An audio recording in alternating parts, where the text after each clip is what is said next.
इन अंतरिम बजट में सरकार शहरी गरीब और मिडिल क्लास के लिए नई हाउसिंग स्कीम का ऐलान कर सकती है। सूत्रों के मुताबिक इस स्कीम के जरिए 60,000 करोड़ रुपए तक का प्रावधान किया जा सकता है। और डिटेल ले लेते हैं। आलोक प्रियदर्शी हमारे साथ मौजूद भी हैं। आलोक, किस तरह की एक छूट की उम्मीद लगा के चले हम? बिल्कुल, देखिए जो शहरी गरीब है और साथ ही साथ जो मिडिल क्लास है, उनके लिए ये स्कीम का ऐलान किया जा सकता है, जिसमें 60,000 करोड़ रुपए तक का प्रोविजन किया जा सकता है। मैं बता दूं कि ये स्कीम काफी दिनों से चर्चा में है, लेकिन अभी तक इसका कब ऐलान होगा इसको लेकर कोई साफ तस्वीर नहीं जा रही। लेकिन जो हमारे सूत्र बता रहे हैं कि अंतरिम बजट में इस 60,000 करोड़ रुपए की जो स्कीम है, उसको सरकार ऐलान कर सकती है। और इसमें सबसे खास बात ये होगी कि घर खरीदने या बनाने के लिए जो भी अगर कोई होम लोन लेता है, जो कैटेगरी में जो गरीब या शहरी मिडिल क्लास की कैटेगरी में आता है, उस पर उसके ब्याज पर 3 से 6% का इंटरेस्ट सबवेंशन मिल सकता है।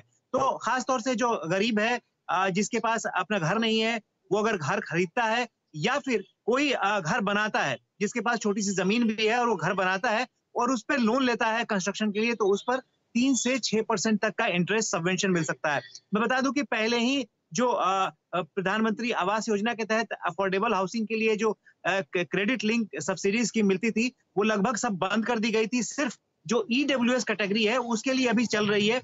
तो इसलिए सरकार पूरे स्कीम को दोबारा से जो रीवैम्प करके इसको लाने का ऐलान कर सकती है। प्रधानमंत्री ने लाल किले के प्राचीर से इसका जिक्र किया था कि एक नई हाउसिंग स्कीम ला सकते हैं, लेकिन उसका स्कीम की रूपरेखा क्या होगी, अब साफ हो रही है। करीब 60,000 करोड़ रुपए तक की स्कीम आ सकती है। ये प्रपोजल फिलहाल मौजूद है। जी, चलिए, तो 60,000 करोड़ रुपए की एक स्कीम आने की बातचीत जो कि आलोक आपको बता रहे हैं, बजट में इस तरह की कुछ घोषणाएं हो सकती है। बहुत बहुत शुक्रिया आलोक हमारे साथ मौजूद रहने के लिए और इस खबर पर हमसे चर्चा करने के लिए। एक ब्रेक का वक्त है, लेकिन ब्रेक पे जाने से पहले आपको बता दें वो कॉल जो कि प्रभुदास लीलाधर की हमारे साथ शिल्पा राउत मौजूद थी। उन्होंने गोदरेज कंज्यूमर की कॉल दी थी कल, और उस कॉल में जो टारगेट्स हैं वो अचीव होते हुए दिखाई पड़े। कमाई का अड्डा में उन्होंने कॉल दी थी गोदरेज कंज्यूमर की, करीब 1120 की कॉल थी। 19 रुपये और 24 रुपये और 28 रुपये 3 टारगेट्स थे। 2 आपकी स्क्रीन पे अभी ऑलरेडी हिट हुए आपको दिखाई पड़ ही रहे हैं। 7 रुपये का स्टॉप लॉस था, लेकिन 1120 की कॉल जो कि बढ़िया चलते हुए और टारगेट्स अचीव करते हुए दिखाई पड़ी है। एक ब्रेक का वक्त है, ब्रेक के उस पार शिवांगी मैम बनी रहेंगी और